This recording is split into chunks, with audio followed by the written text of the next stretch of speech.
Buying something can feel amazing, especially if you really wanted that thing you ordered. You dreamt about having it. You imagine how good your life will be when it will come to you. That's a wonderful feeling. And then you finally saved up enough for it, or it's finally available for you to purchase. And it ends up being crap. You get disappointed, the product isn't good, it took too long to arrive, nobody's there to help you with it. Well, that's when the romance starts to crumble. This is coming from a customer experience expert, over 15 years in the field. Let's go. Number one is lack of engagement. You don't talk to your customers. You ghost them. You don't ask them how it's going. You don't ask them if they like it. You don't ask them if they've used it, if they like using it, if they know how to use it.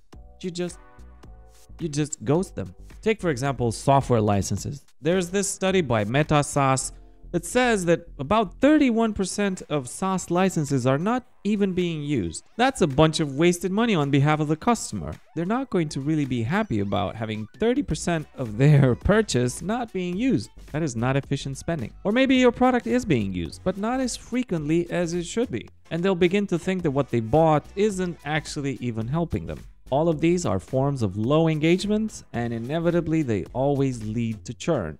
To counter this, you have to start measuring engagement.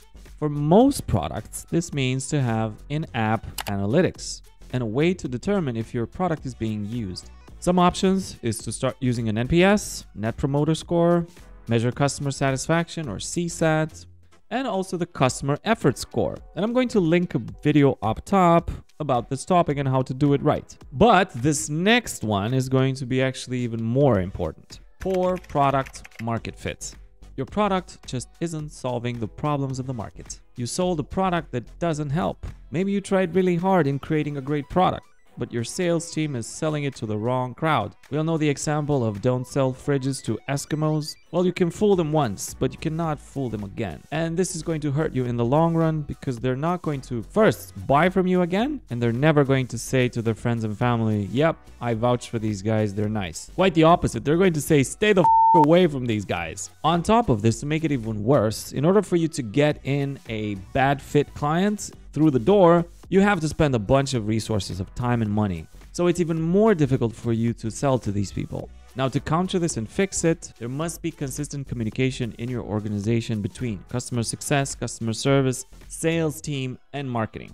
All of these guys have to be on the same page all the time. Sometimes it's even a small thing like altering the qualification of a lead to make sure that they actually need the product. It's not even something super difficult, not rocket science. Or maybe it's something in your onboarding that needs to be a bit different to make it easier for your customers to catch up on the features that could benefit them. Either way, make sure you don't sell to the wrong crowd. Just do better targeting and you'll be fine. And then this next one is amazingly overlooked.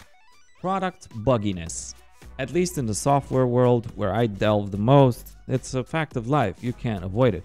However, when a company depends on you to deliver a good product or good services to them, you don't get that many chances of redemption. Of course, the tolerance level depends on the type of product that you're selling and the severity of the bugs, and obviously how often these happen. But the thing that matters the most is how quickly these bugs are being taken care of. Your customer success and customer service teams can solve these quickly if they are in direct communication with the IT and dev department. You have to establish clear communication and connection between engineering and customer success and customer service. You need to integrate the tools that these two departments use. They need to be connected.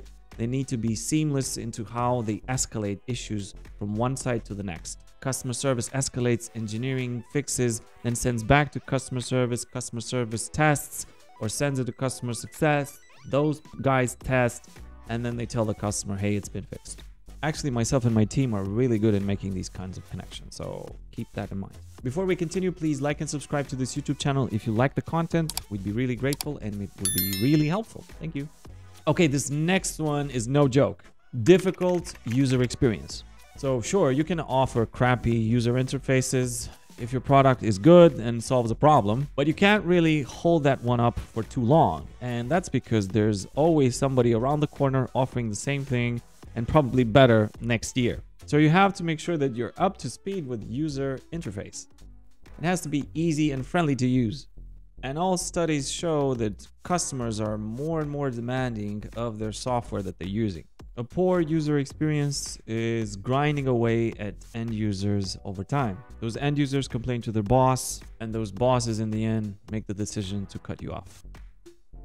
If it's a physical product, it's the same. If it's difficult to use, nobody will use it and nobody will recommend it. Nobody will buy it anymore. Now, to counter this, of course, you have to hire somebody who's a professional and can actually help you. Not only that, but probably even more effective is for you to put yourself in the shoes of the customer. I know this one sounds basic, but how often do you, the owner of a company or board member, actually use the software or the product that you're actually selling? Do that. That's going to be more efficient and less expensive.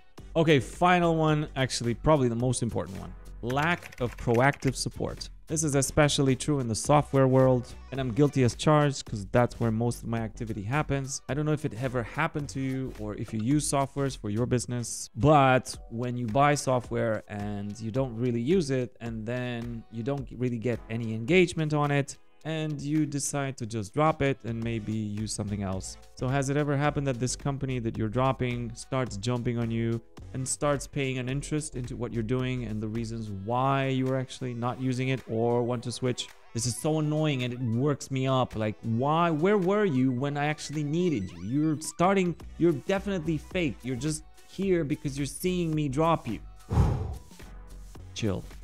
So yeah, not a good experience. And if they were actually proactive about things, then we wouldn't have ended up here in the first place. So yeah, in order to counter this, you have to be proactive, to measure what I mentioned earlier, to measure exactly where the drop-off is or where people get stuck, and be proactive by sending people tips on how to do things, by inviting them to webinars, by suggesting to have a call with them on face-to-face. Oh my God, can you imagine having a face-to-face with a customer and showing them that they're human?